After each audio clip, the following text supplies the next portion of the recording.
Too early. All right. Okay. Ready?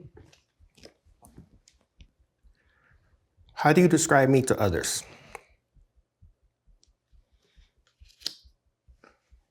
How do I describe you to others? See, already.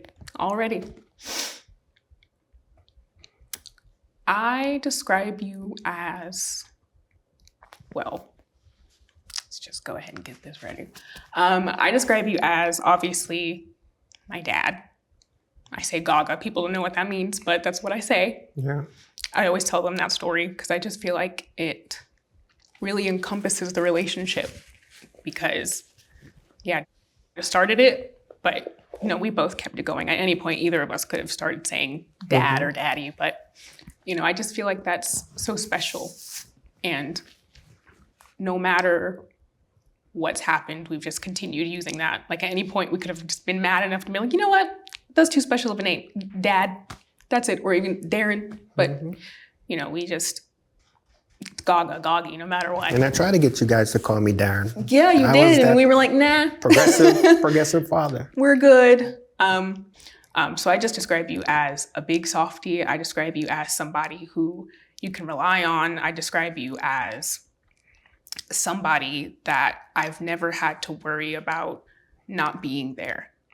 Okay. No matter what we may have said to each other, we could have had the biggest brawl, but I know 5 minutes later, Gaga, something just happened. I'm on the side of the road, like, turn off. No question. That's first priority, So that's how I describe you to others. I don't go in with all the nonsense. I go in with, he's a big softie who I can rely on and have been able to rely on my entire life. Wow. That's genuinely. I like that. Thank you. Yeah, of course. What do you think is the hardest thing about being your daughter? The hardest thing about being my daughter?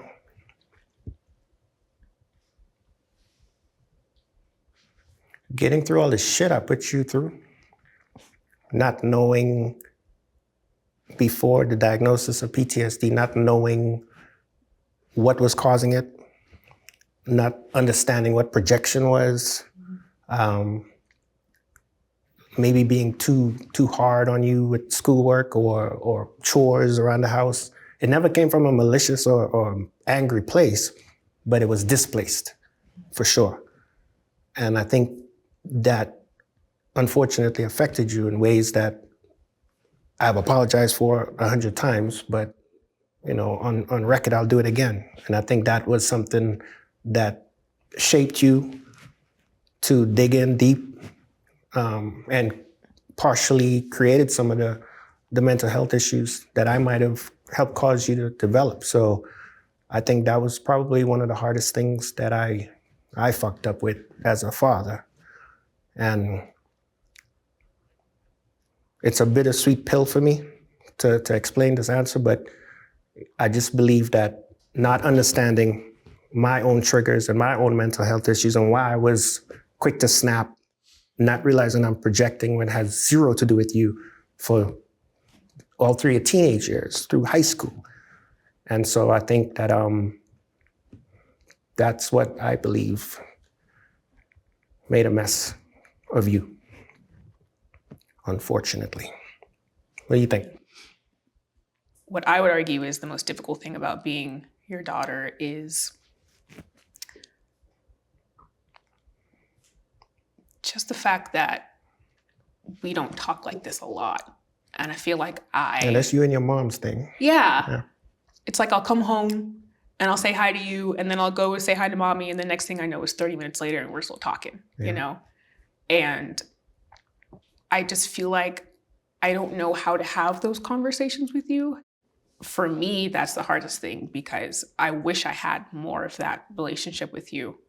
I think there's probably still a part of me that has like a little bit of like that hesitation just because like in the past growing up, it was more difficult to talk to you. Yeah. So I know that there's a part of me now that whenever I do speak to you, I'm kind of like, all right, let's just You get this brought over that from with. your childhood into your adulthood, yeah? Yeah. I'm like, let's just get this conversation over with and done with so I can just go. Yeah. You know? Yeah, I think that's the hardest thing as of this moment is just still removing that little bit of old shit and just being with who you are now. Because, I mean, if you ask me 10 years ago, would I ever do this with you? I'd be like, hell no. Absolutely not. Would have been a good icebreaker. I mean, yeah, I would have opened some floodgates. Yeah. But again, like from now, it's like, you know, I want to do this more, and even not serious stuff, but just shooting the shit. And, you know, just the way I talk to mommy, the way I talk to. I wish we could have a much more friendly relationship. And it definitely helps too, watching you be a grandfather. Because I see how easily the kids, like, they just pop this, pop that, like no fear, no hesitation, like they'll tell you anything. They don't care. Yeah. They go bother you. Like, and it's cool to watch because I felt like I didn't really have that growing up. And so being able to see them just be so carefree with you was like healing for me in a way. Okay. It's just like, it's like getting to relive my own childhood and see what I wish that I had, like them getting to have that. It's like, it's just so beautiful and I just love it so much. And so it's like the more that I see that and I experience that, it's freeing me as well to sort of go back in time and heal that little girl, you know? Yeah. And I'm sorry for that, man. I'm really sorry that you felt that way. And that's where I know I failed. But again, not understanding the issues that I had and how I can be better. That was, again, just projection from my own issues and bullshit and insecurities or outside factors with work or with your mom or with whomever, and not realizing that I'm projecting onto you. And so, you know, the guy's in here, you're seeing it. And so, yeah, I like that. I'll get better. Yeah. What is the pain in me you wish you can heal and why?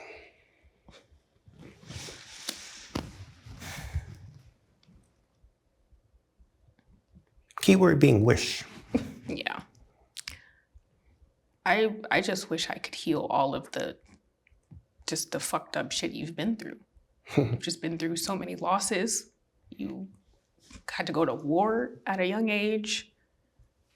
Dealing with, you know, going through a whole divorce while you were still raising kids and dealing with the financial issues. And you've just experienced so much bullshit before the age of like 40, you know? And then it just kept going. And I know that a lot of who you became was out of your control. It was just things happening to you, and your body and your mind just reacting to it and trying to keep you safe and trying to keep you stable. And I know that given the choice, a lot of the mistakes that you made in your past, you wouldn't have made them. If you were conscious of what you were doing, of how you were coming off, you absolutely, you know, would have chosen differently. Yeah. And I can posit that even today, there's still a lot of things that you've grown, I've grown, everybody around us has grown, and we understand each other and we love each other, and, you know, things are better. But I'm sure there's still a lot of guilt that you hold on to.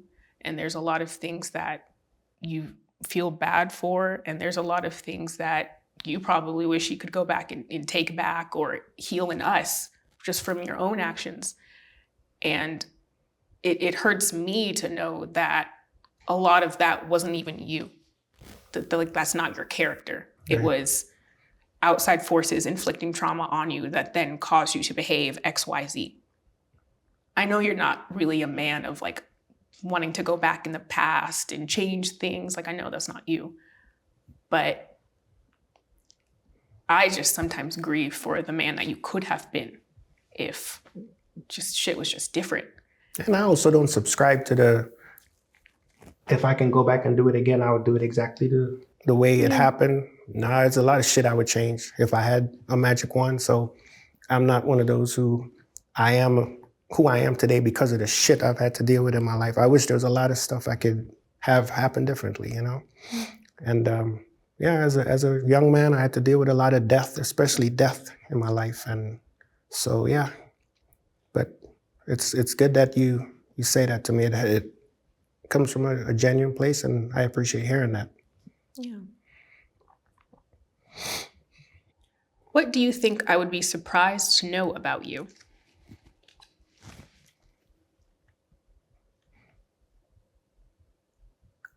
How hard it is to be a good father, or what you might consider a good father, your perception of me.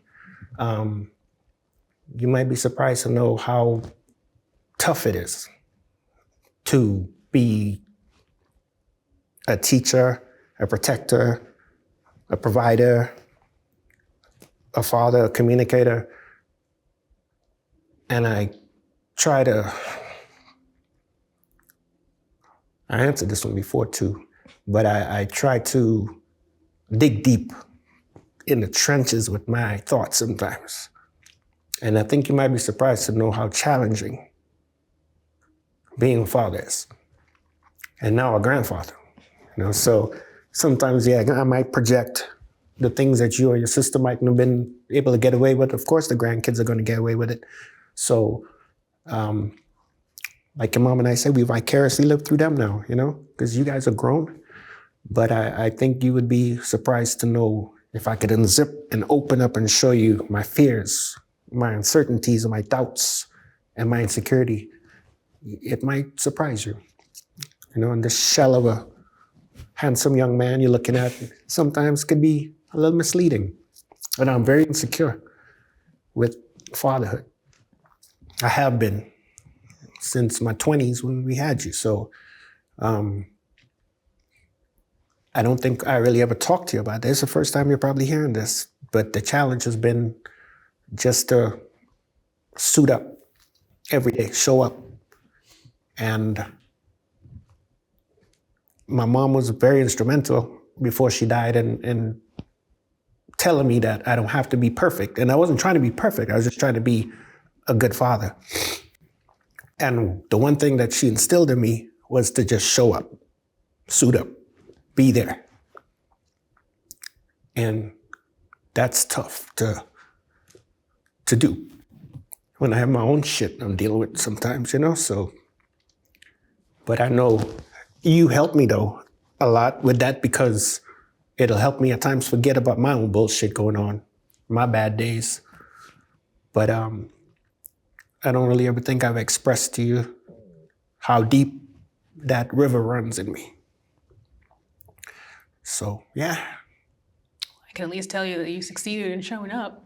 There's never a moment in my life that I've worried that Gaga won't be there, whether it's like a school play or if I'm, like I said, on the side of the road and I need you, or I'm in California calling you at 4 o'clock in the morning because something's going down. Like, there's never been a doubt in my mind that you will not be there. Yeah. Even at the worst of our relationship, I always knew if I need you, I can call you. And you've done that. Yeah. Yeah. So. And I don't want you to stop. Don't take that as, no, I'm going to give him a break now. No. Keep it going, because again, that's what keeps me forgetting about my shit when it's going down. So now I got a purpose, and my purpose is you. So never forget that. But also learn that, yeah, that is challenging. Yeah. And if it surprises you, I hope, but it is. Yeah. Thank you for telling me that.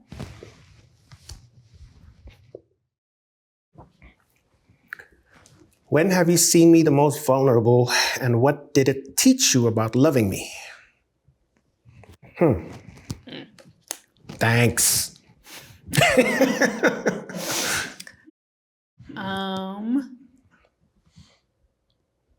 Just shoot from the hip, man. Yeah.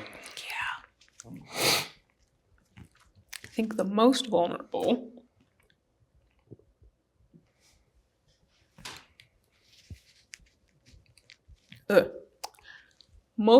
would have been, there was one time you called mommy And I'll never forget because she was in the shower. So I answered her phone for her and you were crying. And you're just like, where's your mom? Where's your mom? And I was like, hey, Mommy, here. And you said what you said. And then Mommy's like, all right, we got to get in the car. We got to go to clean and go to the hospital. So we get there and we see you in the waiting room. And there's just so much fear, like in your whole body. And you're just crying. And you're talking about when they shocked Granny. Defibrillator, yeah? Yeah. And I have never seen you like that before. I haven't seen you like that since. And I kind of just like, I didn't know what to do because it's like, I want to stay in a child's place, but you're my dad. But at the same time, it's like, what can I offer as a child in that situation? Like, not only is it out of my control because it's like a medical thing, but it's out of my control because you're my elder. Like what support, what emotional support can I provide you in this moment, And I learned from that just being there. I know that my presence there helped, even though I couldn't do anything. Yeah. I know that just being there helped. And so I try a lot harder now to sort of pick up on those nonverbal things, to pick up on, okay, you're saying this, but your body language is telling me this, And I've learned to just be there because you don't ask for a lot. You hardly ask for anything, And so all you want is just the people that you love to love you too, in the way that you need to be loved. And sometimes the way you need to be loved is literally just sit here with me. Let me be vulnerable. Let me be emotional. Don't shy away at my emotions just because they're difficult or they're icky or they're scary or whatever it is, Yeah. And so I've tried to work harder at doing that. And it's still hard sometimes because, again, just kind of those emotional flashbacks will come back and I'm like, I don't want to go there. But pushing through that and, again, seeing you for who you are now and not who you may have been or who you used to be, I feel like that's what I learned in that moment, and that's what I've tried to carry forward. Yeah, it was a tough time. Yeah. And after she died, you flew in from Cali, and you were there for her the same way. So, yeah, that's what we're supposed to do. Yeah. I knew it.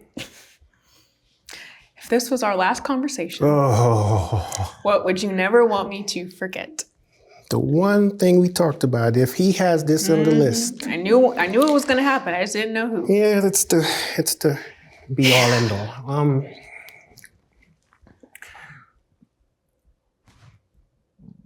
Life's inevitable, right? I'm gonna die someday. I was diagnosed with diabetes and I'm struggling with dealing with that, and I deal with my mortality every day, from thoughts of hurting myself to getting my shit back on track to knowing, again, I got more to live for. And so this topic I've replayed in my head a million times, but what I would want you to know is, once again, for everything I've ever put you through and your sister, I'm truly sorry.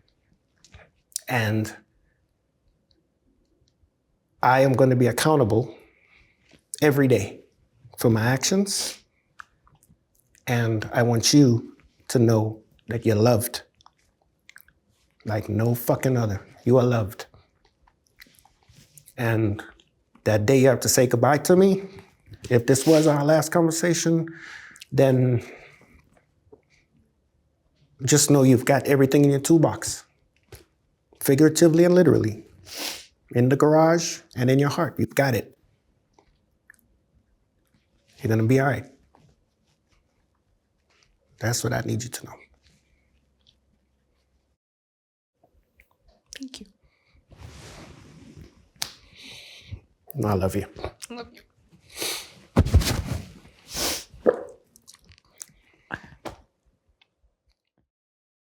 If you enjoyed that conversation in the end, visit theskindeep.com/shop, where you'll find more of our products to create the space to explore the relationships that are most important to you.